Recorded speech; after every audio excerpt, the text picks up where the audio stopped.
hacer un comentario muy breve antes de entrar en materia en lo que nos ha convocado, que es esta recordación de Estanislao Zuleta a propósito del problema pues que está enunciado y que luego volveré a referenciar. Este espacio, que para quienes somos de Medellín es un espacio entrañable, y más si somos de Medellín y de ya mucha edad, porque aquí pasaron muchísimos años de la vida nuestra viendo cine, en la magnífica programación de cine con la que nos enriqueció el Museo de Arte Moderno, pero que ahora con igual calidad y capacidad y obviamente con otros objetivos está en manos de la Facultad de Artes de la Universidad de Antioquia.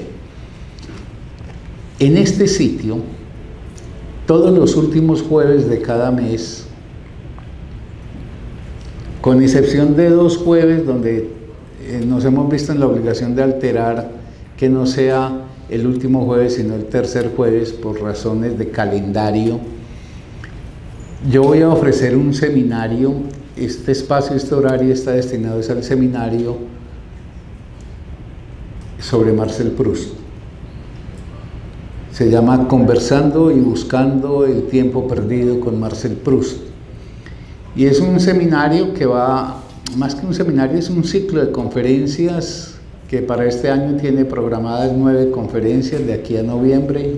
Obviamente esta sería la 10ª, pero ya he dicho que está destinada a un propósito que tiene sus propias formas de valoración.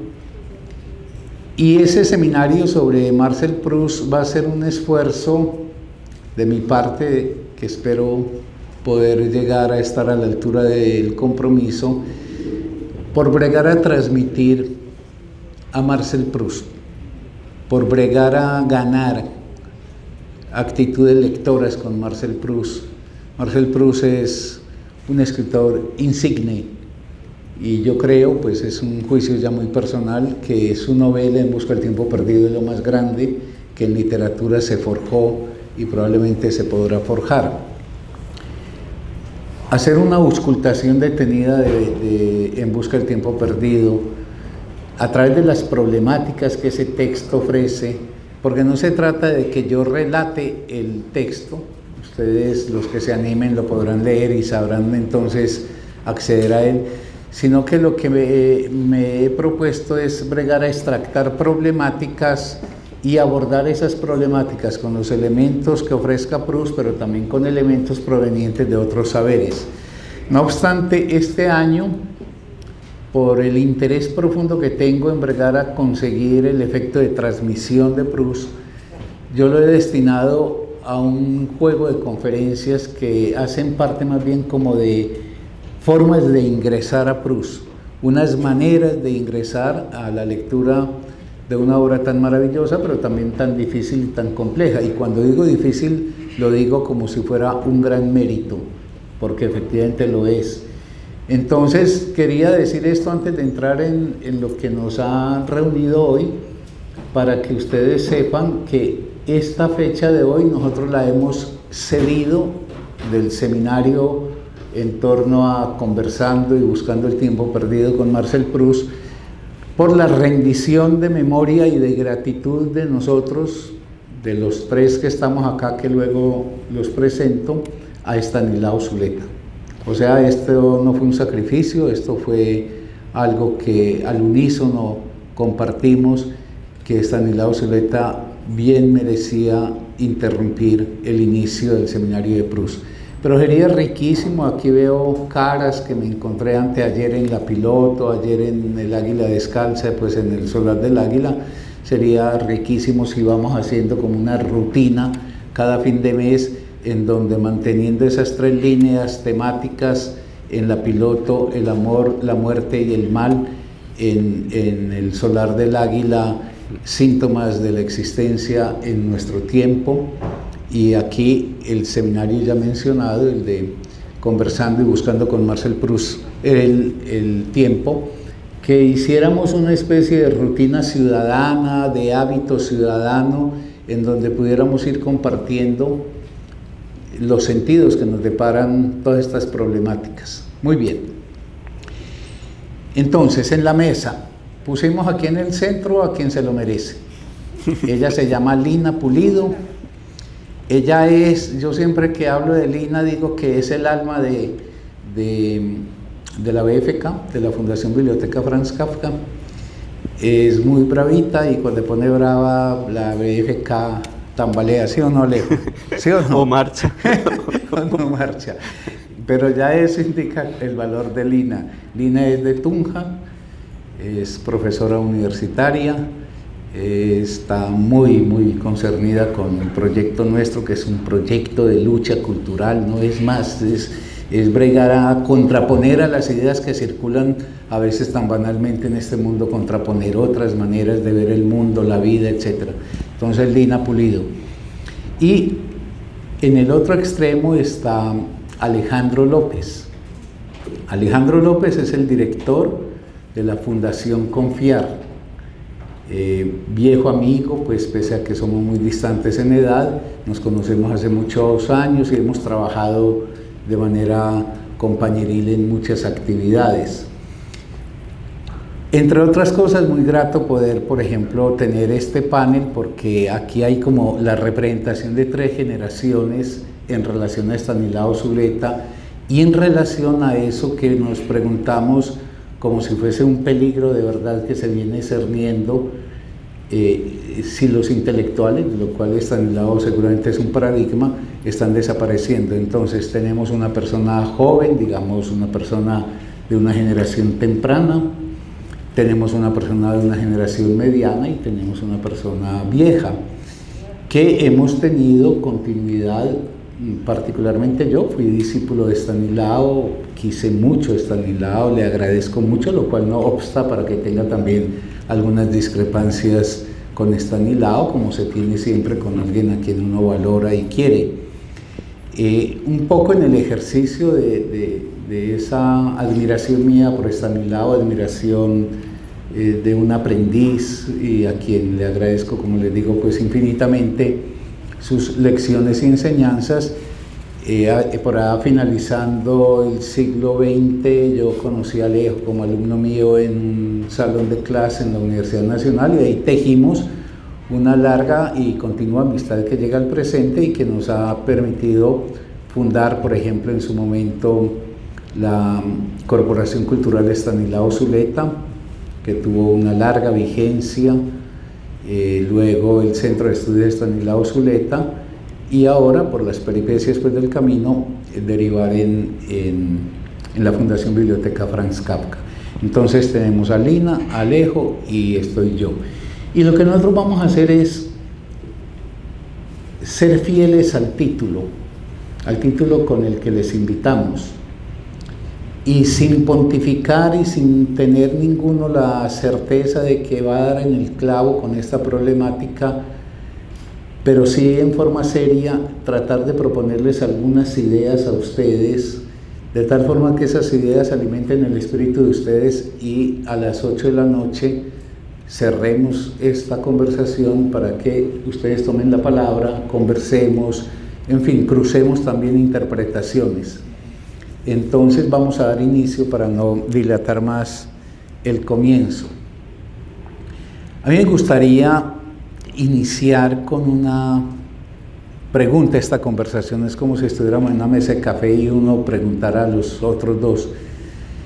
La pregunta cae de suyo, es: ¿y cuál es de verdad el mérito de Estanislao? Estanislao, ¿qué es lo que acredita a Estanislao para que le estemos rindiendo hoy, cuando se están cumpliendo los 35 años de su muerte, cuando se han cumplido los 90 de su nacimiento? ¿Qué es lo que hace que en este auditorio, 35 años después, tengamos en la boca la palabra Estanislao Zuleta? Estanislao Zuleta, pues comencemos por la juventud. Muchas gracias, profe Carlos, Alejo, y a ustedes por su compañía esta noche. Yo comenzaría diciendo que mi experiencia con Estanislao Zuleta es la de un pensador que primero, como estaba contando el profe Carlos, me llega por herencia.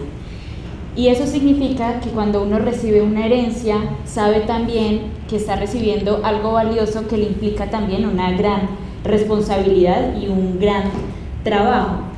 Para mí la herencia de Stanislao Zuleta en mi vida significa que él ha sido como tres cosas. De un lado, siento que ha sido un espejo, los textos de Zuleta, en las conferencias que uno puede todavía escuchar de él, hay una manera también de reflejar el mundo en el que vivimos y sigue siendo aún muy vigente su pensamiento. Por eso pienso en él con la figura como de un espejo.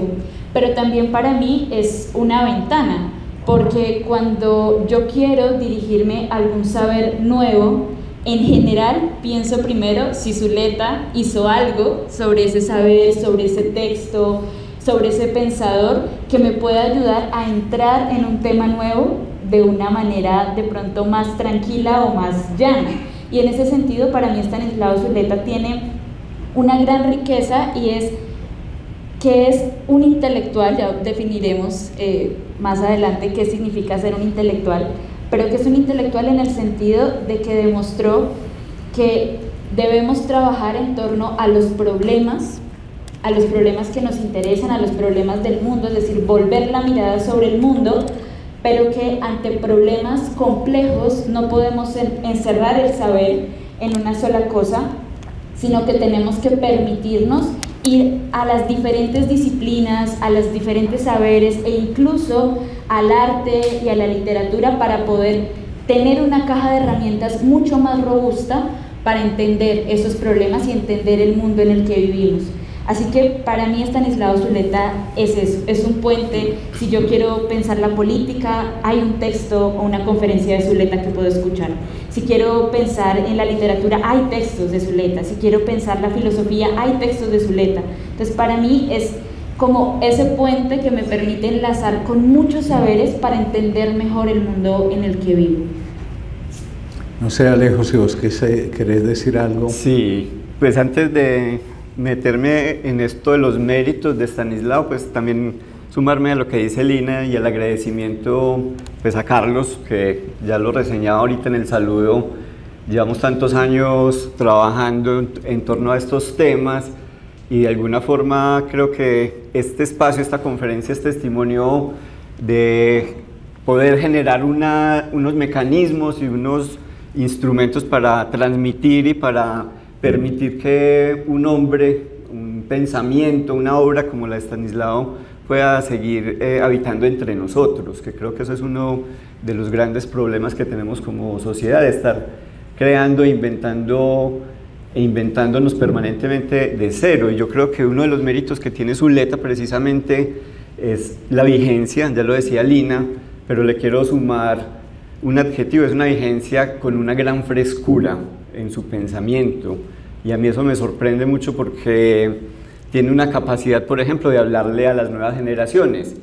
Estamos conmemorando 35 años de su muerte, eso no es poco. Lina no había nacido cuando Zuleta murió. Y Zuleta nos habla como si nos estuviera hablando en ese presente. Eso también puede hablar de una incapacidad nuestra como sociedad para transformarnos y seguir teniendo una continuidad en los problemas que desafortunadamente están allí, pero creo que a eso hay que sumarle un elemento, y es la capacidad que tuvo Zuleta también para hacer una radiografía muy estructural de la condición humana y conectarlo con los problemas propios de la época. Entonces podríamos pensar como una especie de capas donde Zuleta por un lado aborda esos grandes asuntos estructurales de la condición humana, y para ello el psicoanálisis ahí fue muy importante en sus reflexiones, pero por el otro tiene la capacidad de hacer lo que podríamos denominar con Foucault quizás una ontología del presente, cómo esas condiciones propias de la condición humana están actuando y nos están determinando en la cotidianidad. Entonces, por un lado, esa vigencia fresca del pensamiento de Zuleta. Y otro de los grandes méritos que creo que él tiene en su pensamiento y en su trabajo es la capacidad de haber traído a Colombia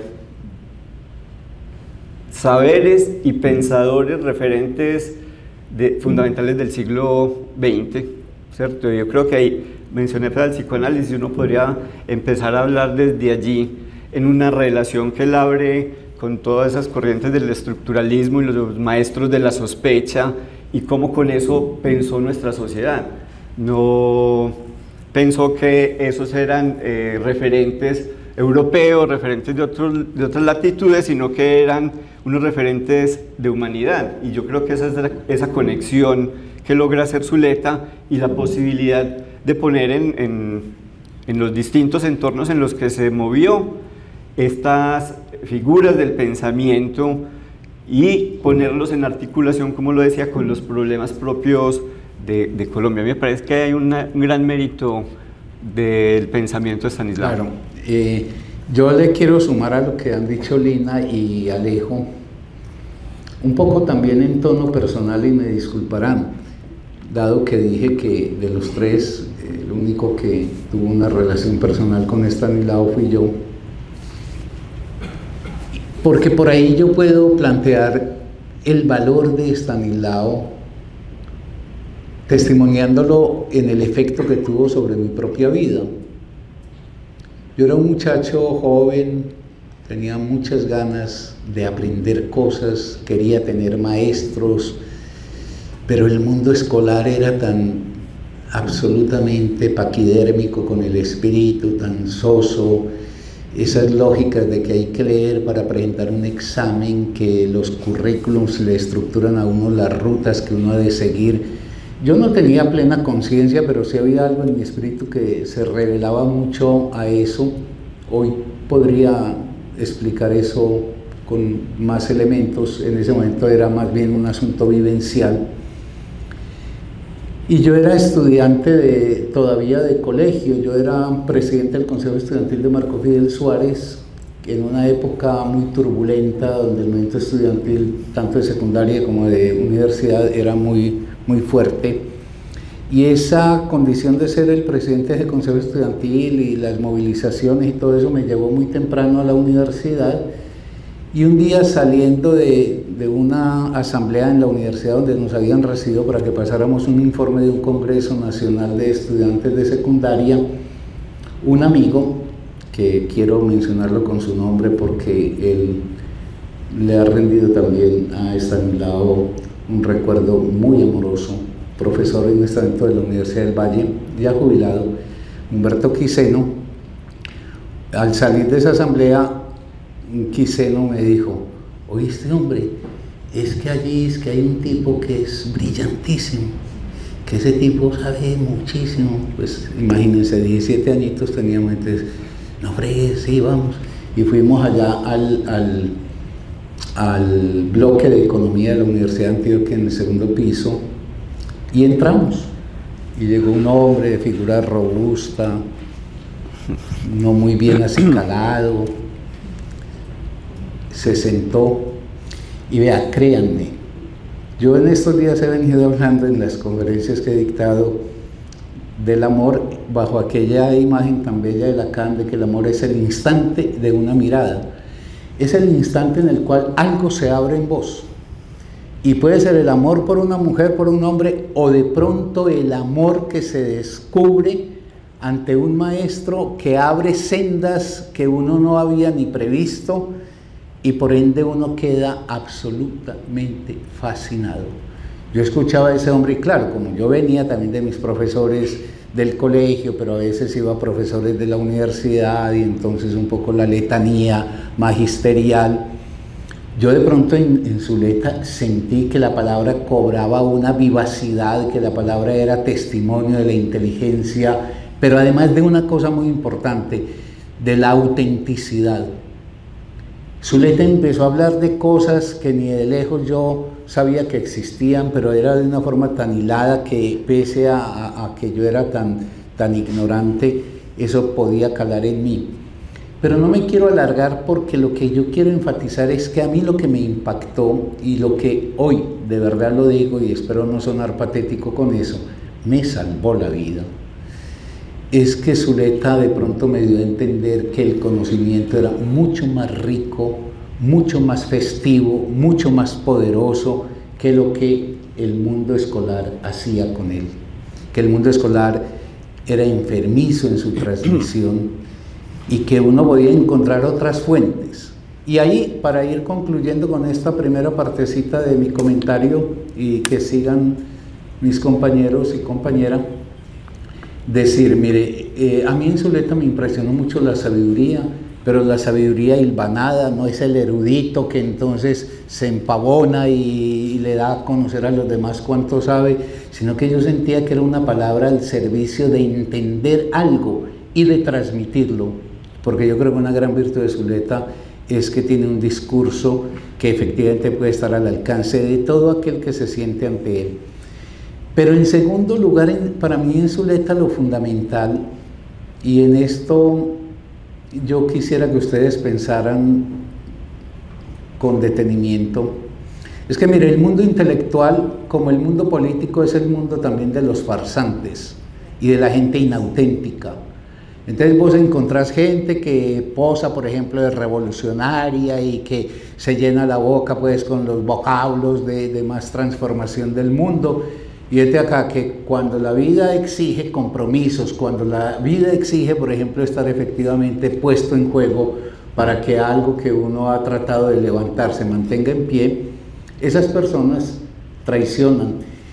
Y yo en Zuleta lo que sentí era que era un hombre auténtico, que en Zuleta, y Zuleta tiene errores, yo tengo algunas consideraciones críticas a cosas de Zuleta, consideraciones muy amorosas, pero críticas, por ejemplo, a textos que son muy reconocidos y reputados de él, como el elogio de la dificultad, como la famosa expresión de la escuela es un campo de combate, y otras. Pero yo siempre sostengo que cuando un pensador te hace pensar, los méritos de ese pensador radican incluso en aquello con lo cual vos estás en discrepancia. Estanislao era un hombre auténtico y nos enseñó lo que dicen Lina y Alejo. Miren, uno en la vida se apropia del conocimiento cuando tiene capacidad autoformativa, es decir, cuando uno recibe de los maestros o maestras, pero eso procesa en uno la capacidad de avanzar por camino propio, de tender un camino propio, que uno no depende para el conocimiento de las instituciones,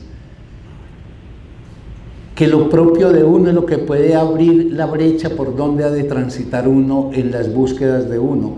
Y por eso para Zuleta, insólitamente, frente al mundo académico, Zuleta nunca privilegiaba la enseñanza en un saber. Zuleta fue un radical opositor del especialismo que hoy caracteriza el mundo académico, donde la gente, para repetir la famosa frase de Nietzsche, sabe cada vez más de cada vez menos.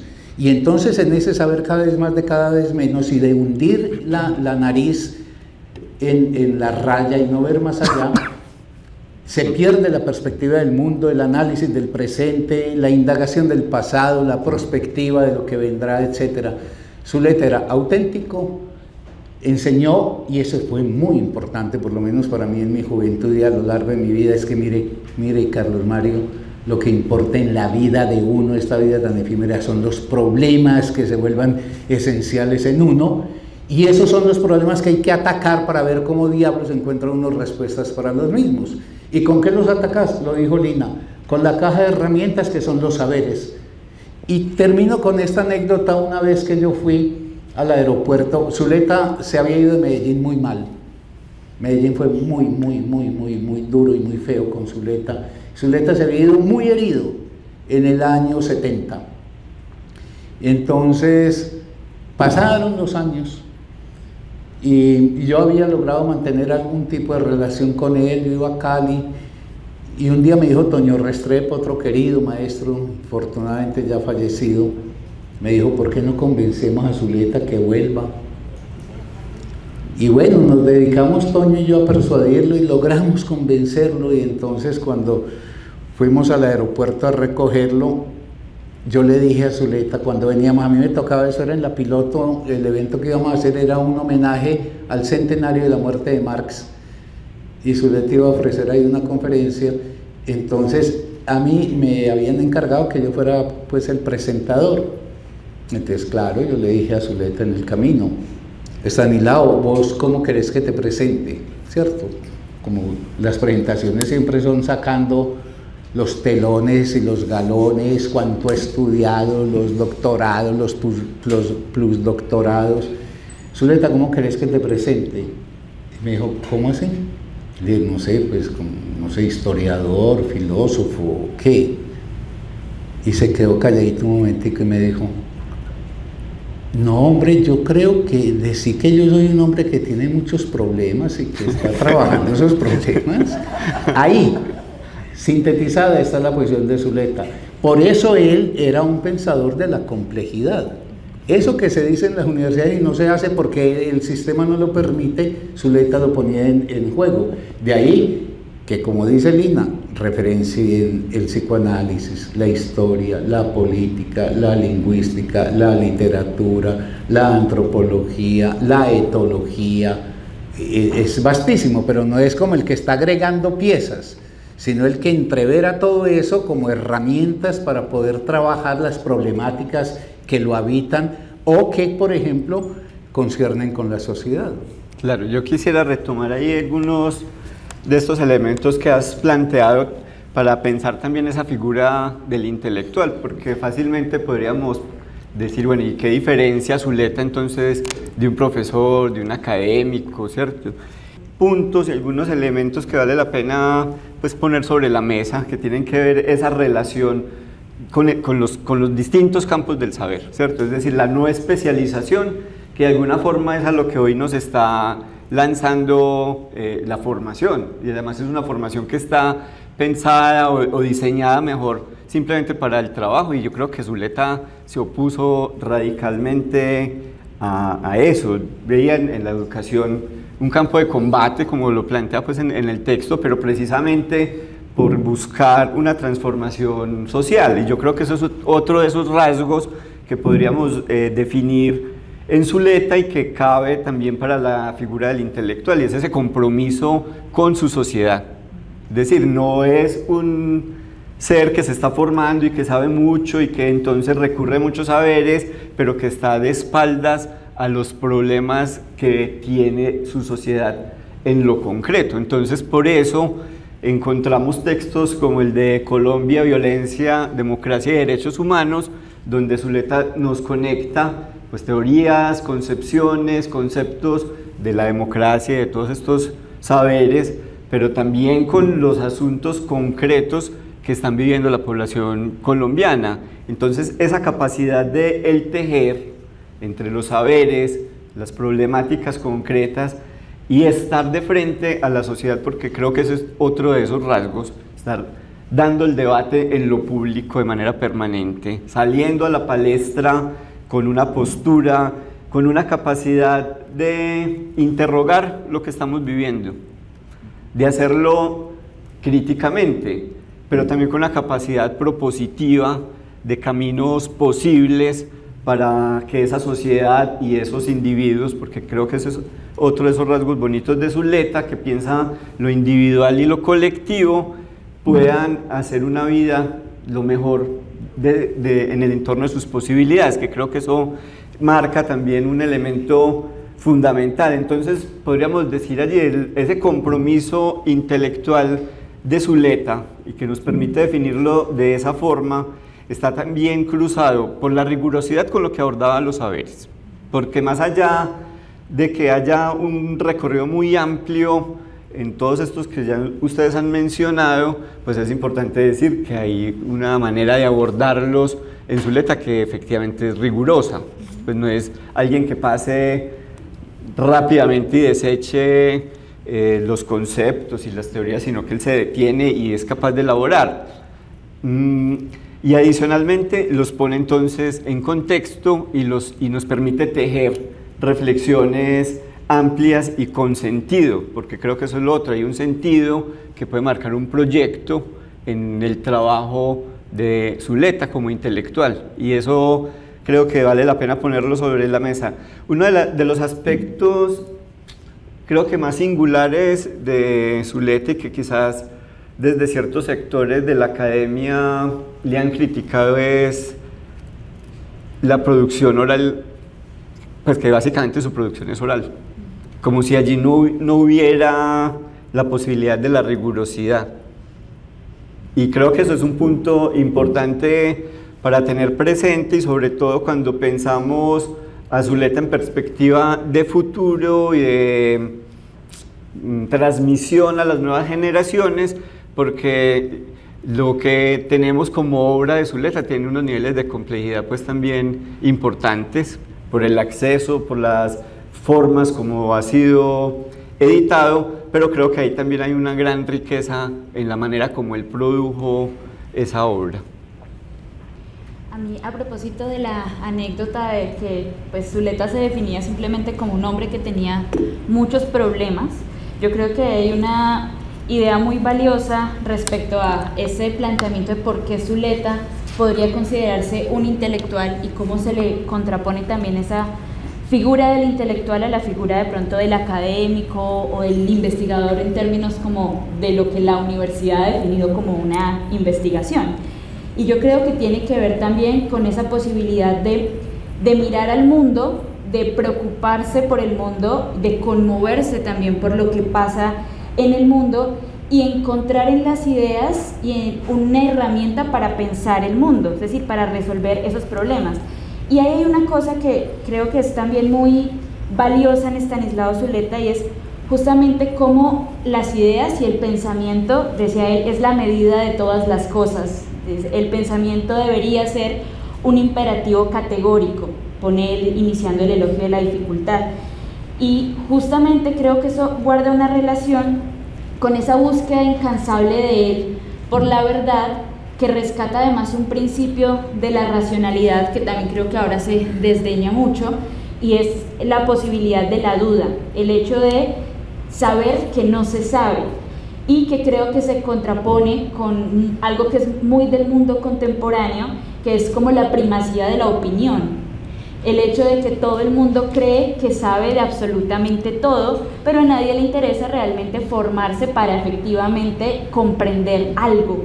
Entonces hay algo en Zuleta que es esa posibilidad de dudar, de ir a diferentes herramientas justamente para entender los problemas, pero que además es un rasgo que para mí hace parte de lo que es un intelectual, y es como mantenerse en un doble territorio.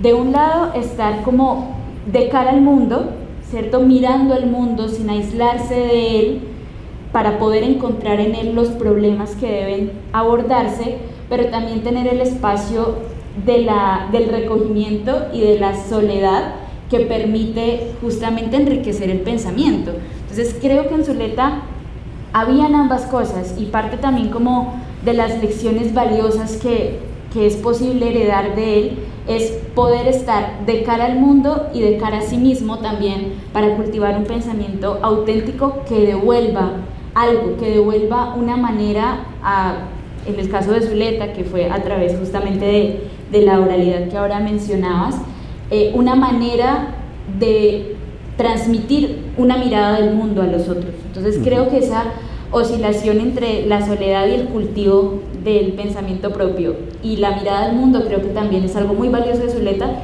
que hace parte de lo que es ser un intelectual. ¿A ustedes tal vez les ha pasado que en algún momento de la vida, por algún hecho circunstancial, alguien cercano e importante para ustedes haya dicho una frase y esa frase se haya impreso en el alma de uno ya para el resto de la vida? Yo he repetido mucho una frase que me dijo Zuleta a partir de una pregunta que yo le formulé. Esa frase se ha vuelto en cierta manera manida, se ha repetido mucho, pero para mí nunca pierde su brillo y su valor. Y además es muy definitorio de quién era Estanislao Zuleta.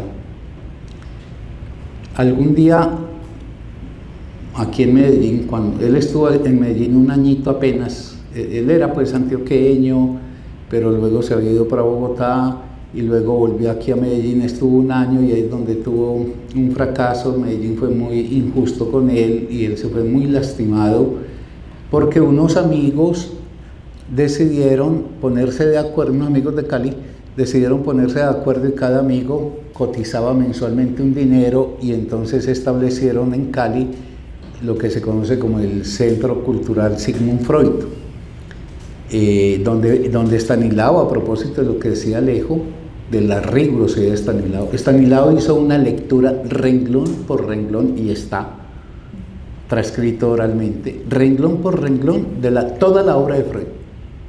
Estanislao hizo una lectura rigurosa al extremo y bellísima de la fenomenología del espíritu, de la crítica de la razón pura. Estanislao se movía en el conocimiento del Capital de Marx, de lo Grundrisse, de la ideología alemana, como pez en el agua. Estanislao era un hombre muy riguroso porque era muy disciplinado en el estudio.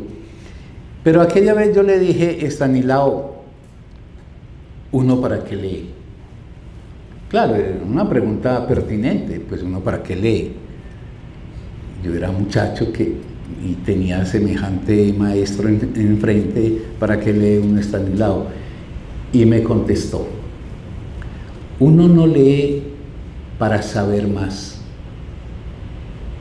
uno lee para pensar mejor, guardando la esperanza de que si piensa mejor, quizás, pero solo quizás, pueda vivir mejor personal y colectivamente. Yo se la voy a volver a decir. Uno no lee para saber más. Y ahí hay un hito contra para qué lee, por ejemplo, en el mundo académico alguien. Uno no lee para saber más, uno lee para pensar mejor, guardando la esperanza de que si piensa mejor, podrá vivir quizás mejor personal y colectivamente. Esa formulación de Estanislao lo pinta de cuerpo entero a él. Estanislao, como todo hombre, tuvo errores, o toda mujer tuvo errores, se equivocó a veces feo, pero Estanislao era un hombre auténtico. Efectivamente, eso fue el pensamiento para él. Ahora, yo sí, Alejo, lamento muchísimo, pero muchísimo, que Estanislao no haya escrito. Precisamente con ese amigo apreciado que se llama Humberto Quiseno, él tiene la idea de que la oralidad suple la escritura. Yo pienso que no. Yo pienso que hay que decirlo literalmente. Estanislao no escribió porque tenía una inhibición con la escritura. Estanislao era un extraordinario orador. Yo nunca conocí un expositor del encanto, de la capacidad de seducción que tenía Estanislao. Estanislao, por infortunio, vivió en una época donde los medios de grabación técnicos de la palabra oral eran muy precarios. Entonces, de Estanislao, ¿qué tenemos como obra? Tenemos los casetes, gente que iba a un auditorio, en unas grabadoras, grababan. Cada parroquiano, parroquiana que llegaba, pues se iba con su grabación.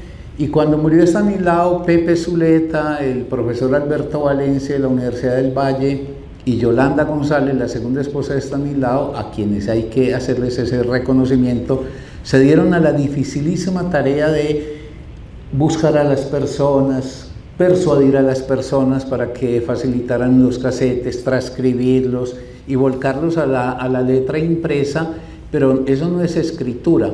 Y yo sí pienso que una cosa es el rigor oral. Yo comparto con Alejo que Estanislao era muy riguroso. A veces la oralidad tiene el peligro también porque se improvisa, porque se está hablando sin tener un guión de antemano, a que uno eche por meandros que de pronto se pierda. Hay una clásica, cuando el año 83, el centenario de Marx, cuando volvió a Medellín, es una conferencia que se editó después, Marx y el presente. Y Estanislao, entonces claro, era el homenaje a Marx, y Estanislao empezó a hablar de Marx, y finísimamente, mostrando dónde estaban las claves de la crítica de Marx a la sociedad del capital. Y de pronto quiso hacer una comparación con Freud, que le parecía necesaria y pertinente, la hizo y por ahí se fue. Y si ustedes leen esa conferencia, tiene dos partes. Una parte sobre Marx, la mitad más o menos y la otra mitad. Ese es el peligro de ser muy inteligente, de saber mucho y de tener una confianza loca en la palabra oral. Porque es que Estanislao no tenía ni siquiera un guión de exposición. Yo le decía, pues modestamente, porque yo quien era también ante Zuleta en ese momento, yo le decía, Estanislao, fue en esa conferencia también, porque de ahí salimos a tomarnos unos tragos aquí donde don Miguel a la vuelta, y Zuleta me dijo, ¿cómo me viste? Pero él no era vanidoso, sino que le diera la opinión. Y yo ahí medio temblando le dije, Zuleta, a medias, porque es que no nos hablaste de Marx en un ratico. Y cuando yo le formulé eso, él sintió de todas maneras el impacto de que no había quizás suplido las expectativas que teníamos, cosa que en mi opinión fue así. Ese es el peligro de la oralidad. La oralidad, yo lo que le dije es, yo creo que tenés que tener un esqueleto ante tus ojos. Es que un esqueleto no te quita la improvisación de la palabra, te permite que repentices, etcétera, pero el asunto favorecedor del esqueleto, del guión, es que si vos te vas, basta con que con el rabillo del ojo constates y te vuelve otra vez y te mantiene en línea. Brillante, absolutamente brillante. Yo sí lamento mucho la falta de la escritura, pero a mí eso, yo a Zuleta lo quiero mucho, y en unos programas de radio que hice en estos días, yo decía que Estanislao no es una figura universal. No podemos poner a Zuleta a la altura, no sé, de Nietzsche o a la altura de Marx. No, pero es decir, esos hombres que fundaron espacios, que fundaron dominios, o esas grandes mujeres, pero Zuleta es un hombre muy brillante, de una gran valía, que por ejemplo en todo el ámbito cultural nuestro es, en mi opinión, el intelectual más prestante que hemos tenido en nuestra historia, y que tenía limitaciones. Una limitación, que esa belleza de la palabra oral no la podía traducir a la escritura. Eso es una inhibición. Eso me parece que está presente, por ejemplo, en un texto como el de Sobre la lectura, que es una conferencia de Zuleta que tiene elementos muy valiosos sobre la lectura, pero a Zuleta ahí le quedó faltando una pata. Esa pata que le quedó faltando para exponer era la pata que le faltaba a él en la vida, escribir. Y él, tan nietzscheano y genuinamente nietzscheano, hacía, sin embargo, gracias al inconsciente, olvido de esa enseñanza de Nietzsche de que solo lee quien escribe, quien organiza una relación dialogada con el texto a partir de soportar su propia posición ante el texto en las notas que toma, etcétera, etcétera. Ese punto yo creo que fue, pues yo a veces añoro tener libros de Estanislao ordenados, libros que fuesen el producto de una labor escritural paciente, tesonera. Bueno, pero a la gente hay que quererle y reconocerla en lo que tiene y aceptar lo que no tiene. Y yo a Zuleta en eso sí digo, no, faltó. Claro, pero yo creo que eso lo hace pues más humano también, ¿cierto? Pues es parte de la tragedia quizás, y hoy es lo que tenemos. Hubiéramos querido que dejara más cosas escritas, porque sí hay algunos textos escritos y ahí se nota también una riqueza de una pluma muy fina, muy limpia, una gran prosa. Creo que eso es bello, pero yo también tengo otra cosa por lamentar, y es su temprana muerte. Pues murió de 55 años, es una persona que está... O sea, ¿te faltan a vos 5 qué? 7, Carlos Mario, a vos me sobrepasé 17.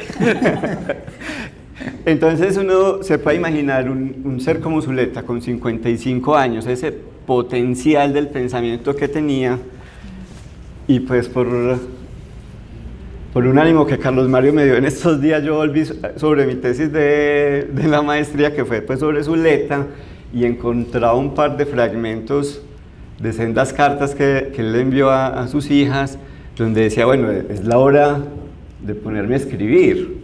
Y eso fue unos meses antes de morir. Eso fue a finales del año 89 y Zuleta muere en febrero del 90. Pues, no sabemos si hubiera cumplido o no, porque nunca hubiera escrito. No hubiera cumplido lo que decís de esa inhibición pues, que tenía.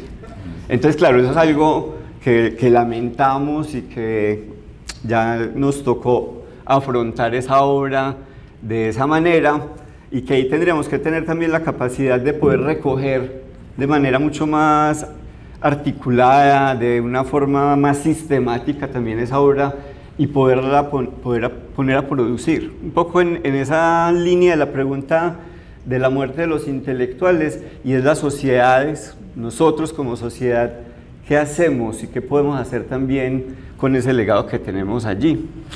Aquí en Medellín pues tenemos, si se quiere, una fortuna, es que el archivo quedó en la Universidad de Antioquia.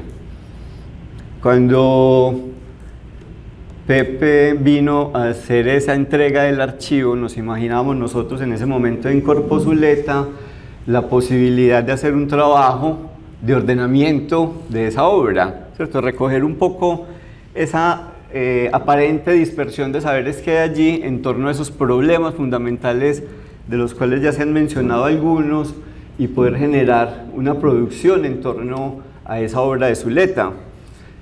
¿Dónde se está trabajando hoy a Zuleta de manera sistemática, de manera permanente, haciendo hablar a Zuleta y generando también una tradición en torno a su pensamiento?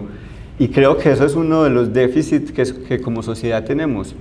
No nos caracteriza una tradición intelectual. Yo creo que eso es bueno decirlo, porque reconocer también esas deficiencias quizás nos permita trabajar en unas líneas que nos lleven a suplirlas. Y me parece que más allá pues, de estos intentos que hemos hecho en torno a la obra de Zuleta, hay poca producción, muy poca producción.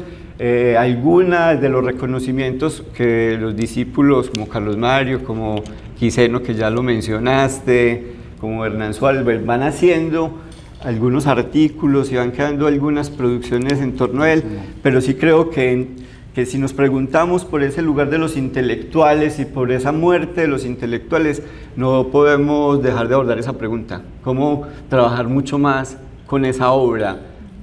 Resignificarla, trascender de los homenajes que cada lustro, porque claro, entre 90, 95, entre los 100, nos acordamos de hacer de Zuleta, y creo que ahí hay un compromiso que deberíamos asumir. Mucho en eso que hemos venido pensando sobre el archivo, sobre lo que se conserva y sobre todo como en cómo se vuelve a eso que se conserva, la idea de la herencia. Eso yo creo que es una idea que para nosotros en la BFK ha sido muy importante, porque justamente la BFK es el resultado de la herencia, de una herencia muy larga, porque yo creo que más allá de que la BFK se haya constituido como una forma también de proteger y de darle una función social a la biblioteca personal del profesor Carlos Mario, que es la que constituye nuestros libros de la biblioteca, y que eso además tiene algo mucho más largo, pues porque esos libros que el profe ha juntado a lo largo de toda su vida son justamente los libros que él ha requerido para comprender los problemas, y que eso justamente viene de la herencia que el profe recoge de Estanislao Zuleta, y que nos deja también a nosotros la responsabilidad y la pregunta sobre cómo nosotros vamos a recoger esa herencia, no solamente en términos de los libros físicos, sino de la forma de trabajar con los libros y con las ideas. Y entonces pensaba que allí también hay otro valor muy importante en Estanislao, y es cómo él logra articular muchas de las riquezas de la humanidad para comprender su presente. Pensar de pronto que el tiempo de los intelectuales es el presente, porque justamente permiten también radiografiar lo que está pasando en su época y en su momento, pero que al traer del olvido, al recoger la herencia de esos pensadores de la humanidad, pues nos permiten también proyectar en el futuro. Y yo creo que eso en Zuleta es maravilloso, porque además se contrapone también a una idea muy contemporánea, que es como la de empezar de cero, ¿sí? Como si siempre tuviésemos que destruir todo lo hecho y volver a empezar. Realmente lo que hace Zuleta y que nos transmite a nosotros es: hay ya una riqueza maravillosa de la humanidad a la cual hay que volver. Y además que creo que hay otra, y ahí quisiera como agregar otro tema respecto a Zuleta, que tiene que ver también con el valor de los intelectuales y con el peligro también que corre el mundo ante la desaparición de los intelectuales, y es justamente que Zuleta era un intelectual que se posicionaba ante las cosas. Tal vez tuvo a lo largo de su vida cambios de posicionamiento, porque eso también tiene que ver con el pensar, ¿sí? Pensar también significa que yo dudo, y dudo también de lo que creo que ya sé, para poder continuar pensando. Y Zuleta a lo largo de su vida tuvo posicionamientos también muy firmes ante ciertos asuntos, ante la política, ante lo que estaba pasando en el mundo en ese momento, ante ciertos saberes también, y yo creo que eso es también una lección que en particular recojo y espero que podamos como recoger como convicción en la biblioteca, y es no tenerle miedo también al posicionamiento, al debate, a la discusión de las ideas, que justamente cuando se hace esa discusión de ideas, cuando se abre en ese territorio del pensamiento el debate, tal vez podamos dejar de matarnos entre nosotros, porque tal vez tendremos otro terreno también para el conflicto. Entonces creo que esa es una lección maravillosa de Zuleta, y que creo que también es una lucha que debemos dar hoy por hoy, y es la lucha por sostener el debate público, y que el pensamiento y las ideas sean una herramienta para que la gente, la ciudadanía, para que el conocimiento deje de estar como en las altas esferas y en la gente especializada y en la gente de las universidades, y que más bien se vuelva efectivamente una herramienta que la gente pueda usar para cualificar mejor su existencia individual y colectiva, como bien lo decía Zuleta en ese planteamiento que nos recordaba ahora el profe Carlos sobre para qué se lee. Leemos para vivir mejor individual y colectivamente. Bueno, nos va quedando media hora a nosotros para que ustedes vayan organizando también sus ideas. Yo quiero anexar dos cosas a lo dicho por Alejo y por Lina. A ver, sabemos que el gran bien del ser humano, el bien supremo, misteriosamente provisto para el ser humano, es el lenguaje. Y en el lenguaje hay 4 posiciones posibles que tiene el ser humano con la palabra. Oír, en el sentido pues, de escuchar mejor, escuchar, hablar, leer y escribir. Ese es el circuito de la palabra que define la relación de cada ser humano con el lenguaje. Como los seres humanos somos sujetos del inconsciente, el inconsciente en su astucia elige focos en donde situar, por ejemplo, la inhibición. Entonces alguien tan rico como Estanislao podía encontrar en ese circuito de la palabra. Zuleta era, ya lo he dicho, un gran orador y un gran conversador. Conversar con Estanislao era entrar de una vez a la fiesta de la palabra. Estanislao era un gran escucha, pero atentísimo escucha. En alguna ocasión que volvió él a Medellín, nos fuimos a la finca de Toño Restrepo y con tragos encima Toño estaba muy locuaz y empezó a hablar de literatura alemana, y Toño sabía lo habido y por haber de la literatura alemana, porque la amaba, y Estanislao, y amanecimos ahí, Estanislao estuvo en silencio, absorto, escuchando a Toño hasta el último pálpito de la palabra de Toño. Era un gran escucha. Estanislao no tenía nada de petulante, de engreído. Uno, por ejemplo, en su condición de estudiante, le decía cositas. Es que yo creo que Zuleta oía y tenía amorosidad para pulir lo que uno había hecho, corregirlo. O sea, segunda virtud, era un gran escucha. Lector, maravilloso. Yo a veces digo, pero ¿cómo cómo se posiciona en un cerebro una interpretación tan magistral como la que él tiene, por ejemplo, sobre la montaña mágica. Unas conferencias de él pero conferencias, que eran cosas que él soltaba, que publicaron después por un gran amigo suyo, entre otras trajeron los libros para vender, ¿o no? Sí, hay unos libritos a 5.000 pesos, que hay 3 artículos sobre Zuleta, hay 2 que yo quiero recomendar, ustedes ya elegirán mejor, pero porque ese me vino a la cabeza lo de Estanislao en relación con los libros, porque uno de los que escribe en ese librito es Eduardo Gómez, amigo entrañable de Estanislao, y que escribe un texto en ese libro, pues que están vendiendo ahí a 5.000 pesos, hermosísimo. Para mí el elogio más hermoso que se ha hecho a Estanislao Zuleta se llama Estanislao, amigo y maestro. Estanislao era pues entonces un hombre que escuchaba, un hombre que hablaba como los dioses, era un hombre lector increíble, por eso estaba mencionando, pero ¿cómo se le ocurre a alguien las interpretaciones que ofrece en ese libro llamado La montaña mágica y la llanura prosaica, que son un ciclo de conferencias larguísimo en torno a la montaña mágica de Thomas Mann? Y que yo digo que nunca entre nosotros hemos leído nada más logrado, más profundo, más potente sobre Thomas Mann y la montaña mágica que ese ciclo de conferencias de Zuleta, o sea, tercera virtud de Zuleta. ¿Dónde fue a posicionarse la inhibición? En la escritura. Y a Estanislao le pasó ahí la inversa de lo que le pasó a Kafka. Kafka era también todo, pero la inhibición de Kafka era en la oralidad. Kafka no se sentía bien cuando tenía que encarar al público, porque eso, entre otras cosas, pone también en el tapete uno de los rasgos del intelectual.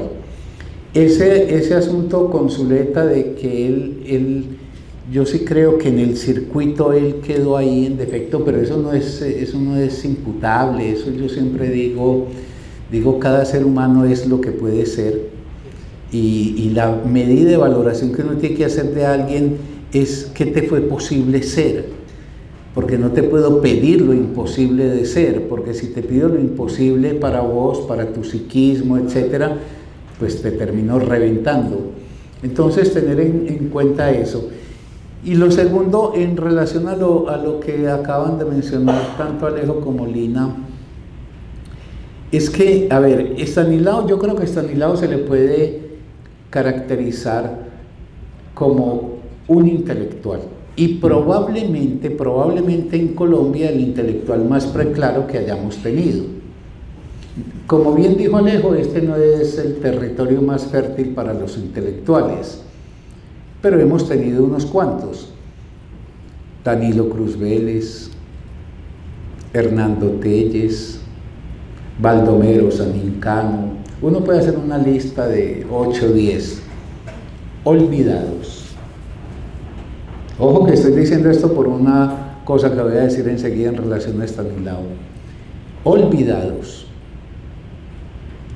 ¿Quién lee hoy a Baldomero Sanincano? ¿Algún lector por ahí de curiosidades? ¿Quién está leyendo a Rubén Sierra? Hombres muy importantes, de un sólido pensamiento, muertos.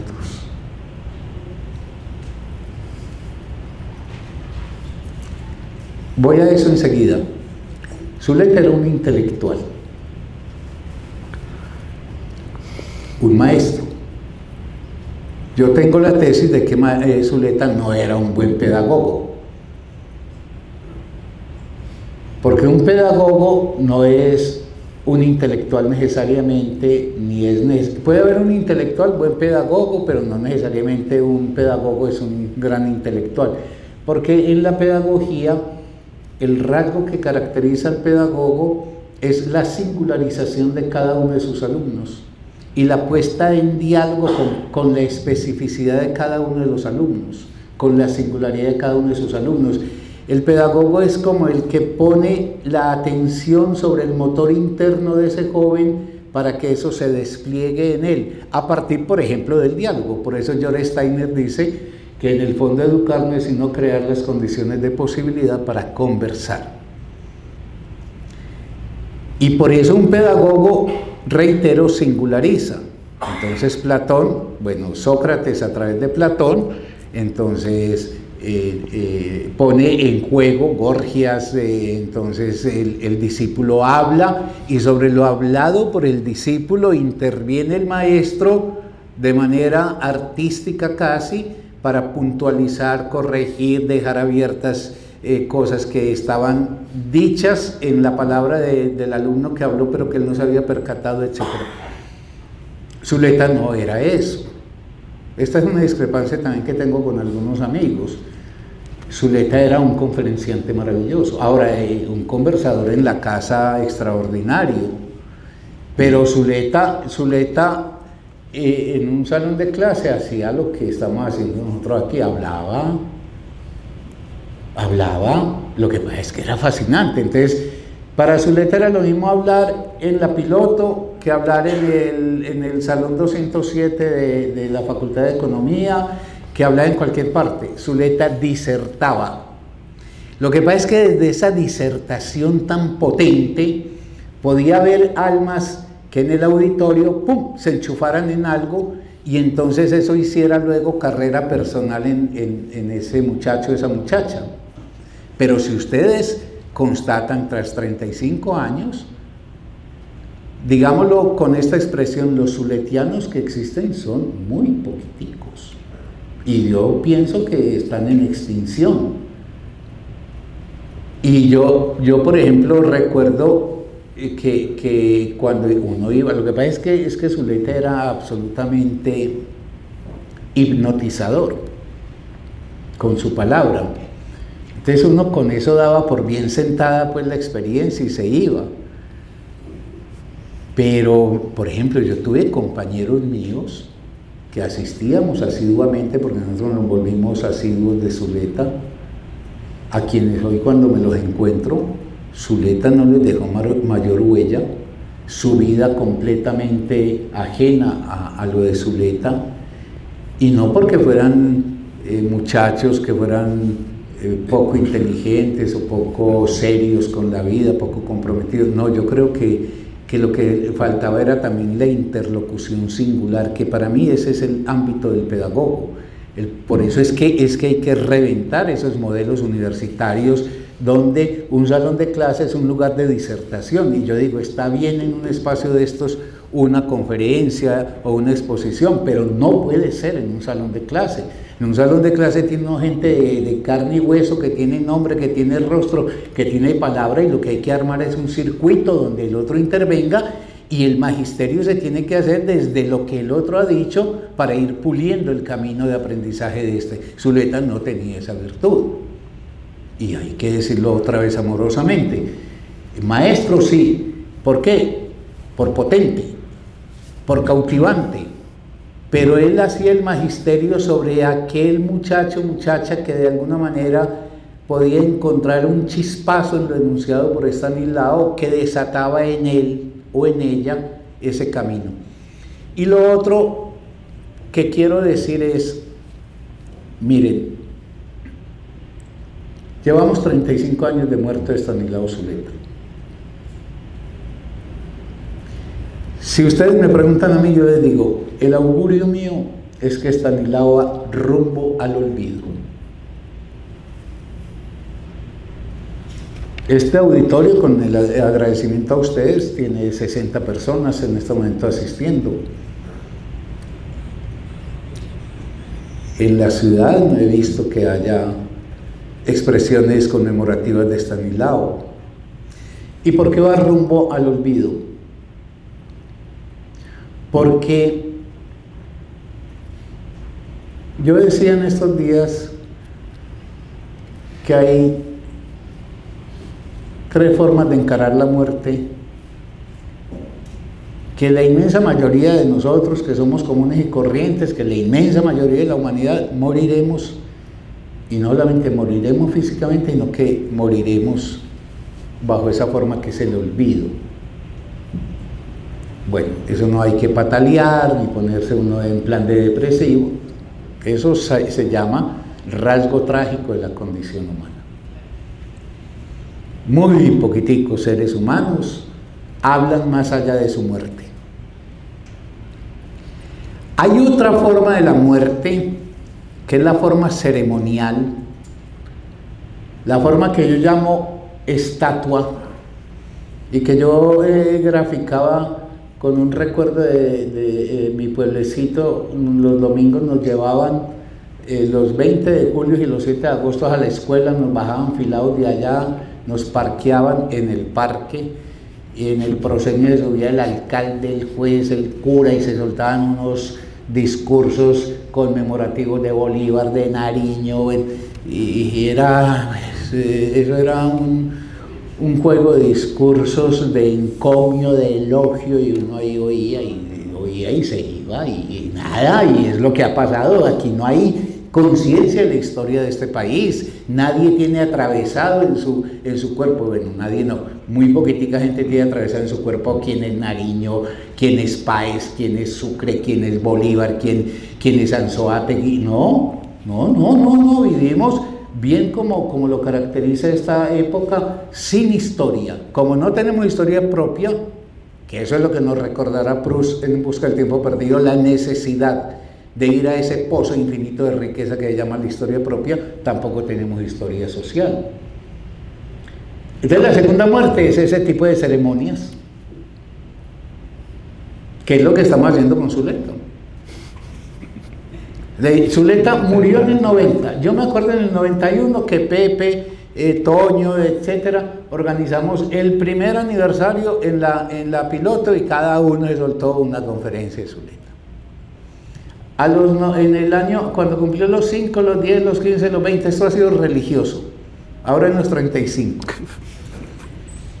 Encomios, brillante, importante, significativo, etc. Esa es una muerte, una segunda muerte, hipócritamente oculta por una aparente forma de recordación. Así no se transmite un pensador, y un pensador que no se transmite así se muere. Se muere literalmente, queda como un cuadro, como esos cuadros en las escuelas de Bolívar y de Santander, que eso no le dicen nada a nadie, ni siquiera a los maestros. No hay sino un camino para que un pensador que haya valido la pena se preserve, persevere y siga dialogando con las generaciones venideras. No hay sino un solo camino. Porque también en esto yo tengo una discrepancia con Pepe Zuleta y con Alberto Valencia, bajo el reconocimiento de mi parte de lo inmensamente meritorio de lo que ellos han hecho, pero ellos también, en mi opinión, se han equivocado. Y es que ellos piensan que a Zuleta se le está haciendo un trabajo de recordación porque se aparecen libros de Zuleta, y porque se hacen homenajes de Zuleta, y porque hay lectores sueltos por ahí de Zuleta. Y uno de sus discípulos más agradecidos y más meritorios también dice que, y lo expresa así como si fuera pues una cosa portentosa, que de Educación y Democracia han salido 12 ediciones. Y yo le decía, pero mira, vamos a ser generosos, una edición en Colombia es de 2000 libros. 12 ediciones quiere decir que desde que ha muerto Zuleta se han publicado 24.000 libros bajo ese título. Este es un país de 40 millones de adultos. 25.000 libros, 25.000 libros no son ni el 0,001% de la población colombiana. ¿Cuál es la incidencia? 1, pero 2, lectores sueltos. Y lectores sueltos en gran medida porque no hemos sido capaces de transmitir una forma de abordar a Zuleta.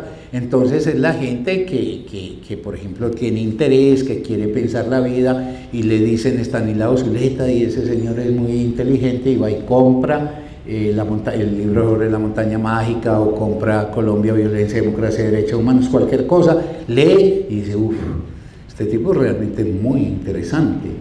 Punto. Lo que pasa con un lector suelto es que un lector suelto no reproduce nada. El único camino para que un pensador se sostenga No es que tenga libros editados, eso puede ser necesario, pero no es suficiente. No es que tenga lectores sueltos, sino que es necesario que haya una labor de transmisión que cumpla con ganar no lectores, sino estudiosos, como dijo Lina.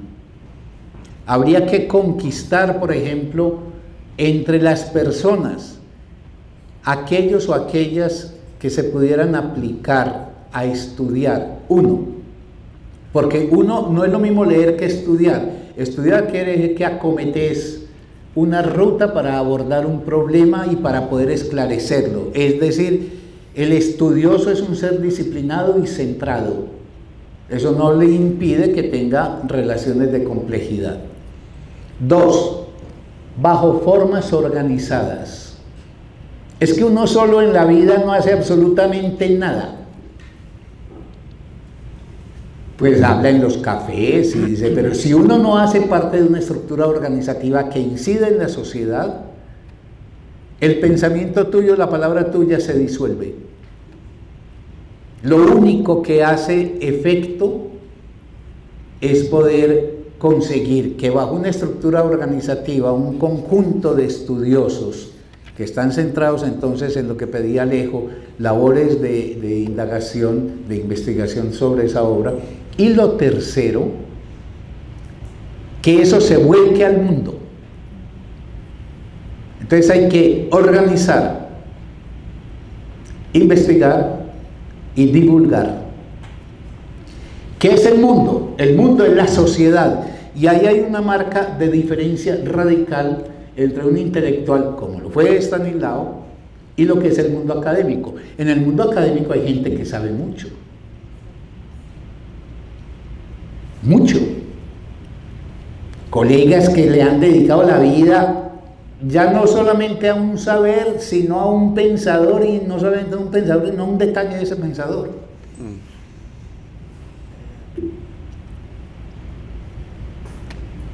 Habría que interrogar eso para qué sirve, pero además esos colegas, y yo aquí, aunque soy crítico, créanme que lo hago también dentro de un marco de comprensión, porque probablemente ellos son también efecto de una educación que se ha dado y que los ha hecho así, y que ha hecho que uno estudia para inflarse narcisistamente o para, bueno, en fin, para lo que fuere. Pero colegas que hacen esto, es que es de verdad la pregunta que habría que formular, por elemental que sea. Pero vos sabes tanto, digo de quién, de Kant o de Hegel, que a mí siempre me pareció terrible que uno le dedicara la vida a un hombre. Me parece empobrecedor, es decir, tome de ese hombre todo lo importante, enchúfelo con otros y abóquese a problemas. Pero entonces, ilustradísimos en el detalle que sean, hablan. Si estuviéramos en la escuela, suena el timbre, en la universidad no suena el timbre, pero dicen, ya faltan 10 para las 10, terminó la clase, fuímonos. Un paso fuera del salón de clase, ya no hay Kant, ya no hay Hegel, ya no hay Revolución Rusa, ya no hay nada.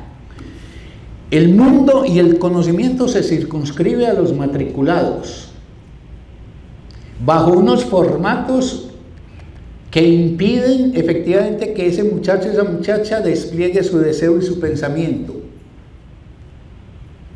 Entonces, se van matando varios pájaros de un solo tiro. Se empieza a liquidar la riqueza del pensamiento en la forma en que la tiene que apropiar el estudiante. Porque uno leer para presentar un examen es terrible, porque además no se le enseña a que se haga preguntas y trabaje en la búsqueda de sus preguntas.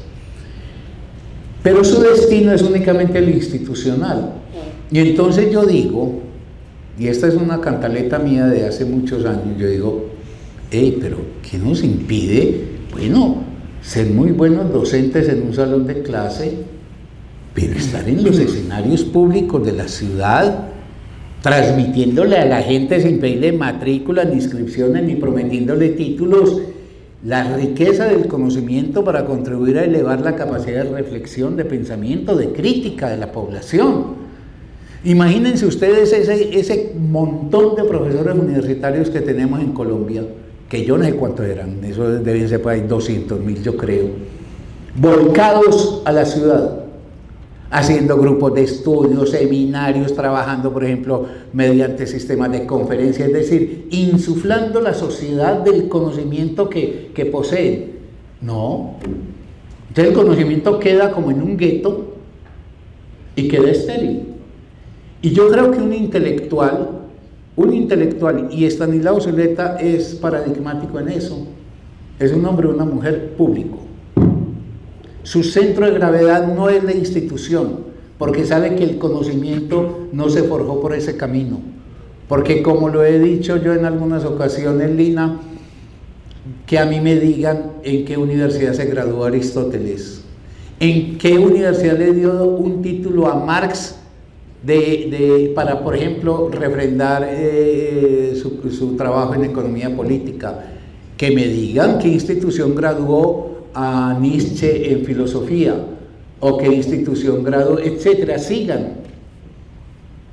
No, es que nosotros hemos elevado la universidad a una idealización que nos ha vuelto a críticos con ella. Ninguna cosa importante en la historia de la humanidad pasó por la universidad, ninguna. Esa gran revolución que fue el Renacimiento no es hecha en las universidades italianas, fue contra las universidades italianas. La Ilustración no viene del siglo XVIII, no viene de las universidades, la Revolución Francesa no vino de las universidades, la Revolución Rusa no vino de las universidades, ninguna gran gesta histórica. Entonces, un intelectual como Zuleta, ya terminó, es un hombre, o si es una mujer, público. El público es que se dirige a su sociedad. 1, 2, se expone, porque cuando expone, se expone. ¿Y por qué se expone y por qué es muy importante? Porque entonces crea las condiciones del debate, porque crea las condiciones de la réplica, porque concita en los otros a que pongan en movimiento su pensamiento. Y eso era lo que cumplía, en mi opinión, magistralmente Estanislao Zuleta, el ser un hombre que le hablaba a cualquiera, que su sapiencia no estaba delimitada para dirigírsela, por ejemplo, a una persona que tenía títulos.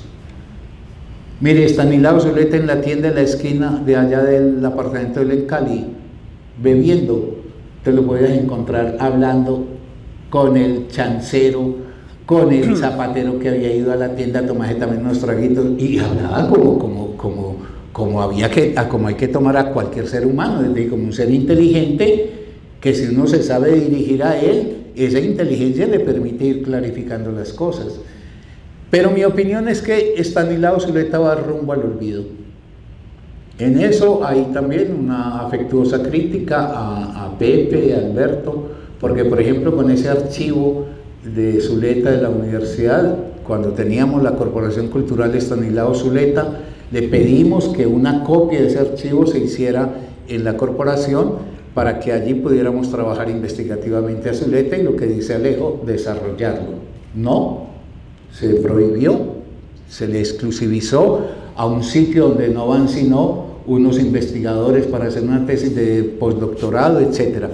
Y luego les hemos solicitado, o les solicitábamos, yo ya no haría más eso, que nos facilitaran los derechos para, por ejemplo, yo recuerdo en un sindicato con el que estábamos haciendo un trabajo, poder en una publicación de ellos ingresar el texto sobre el elogio de la dificultad, y nos vetan eso a nombre pues de los derechos de autor que están en propiedad de los herederos. Eso a Pepe le ofusca mucho que yo diga eso, pero eso es cierto, y yo no estoy con eso descalificando lo otro de Pepe.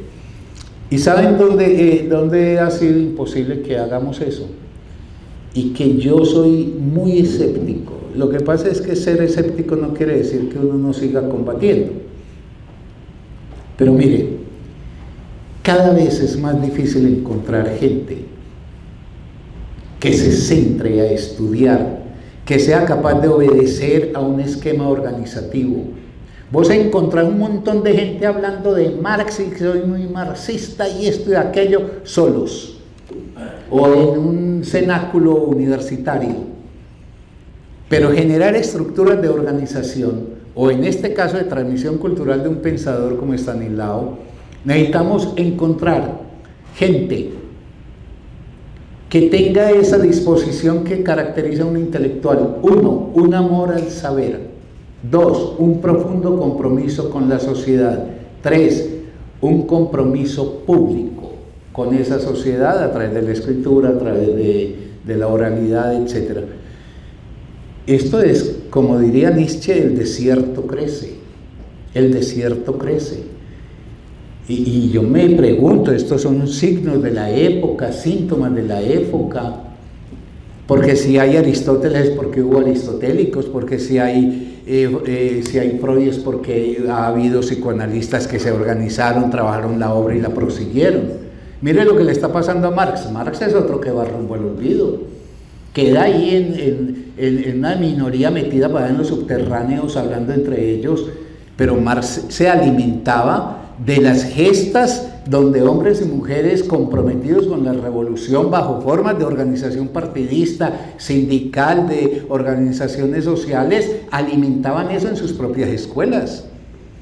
Rosa Luxemburgo es maestra en la escuela del Partido Socialdemócrata Alemán, porque no iban a la universidad, porque sabían que en la universidad no se enseñaba eso. Pero si ustedes ven, toda esa camada que hoy tenemos referenciado en la memoria como los grandes dirigentes y las grandes dirigentes de los procesos de transformación, era gente de una inmensa formación, todos eran intelectuales. Si ustedes hacen un paneo de todos los dirigentes revolucionarios, por ejemplo, del partido bolchevique, toda esa gente era brillantísima. Zinoviev, Kamenev, Bukharin, Trotsky, Stalin o Lenin, etc. Sí, Stalin es otra historia. Sí, Stalin está en otra parte. Stalin no fue, pero estos eran intelectuales dirigentes. Y tenían escuelas. Ahora, ¿dónde vamos a formar a los zuletianos? Digo, a Marx le va a pasar.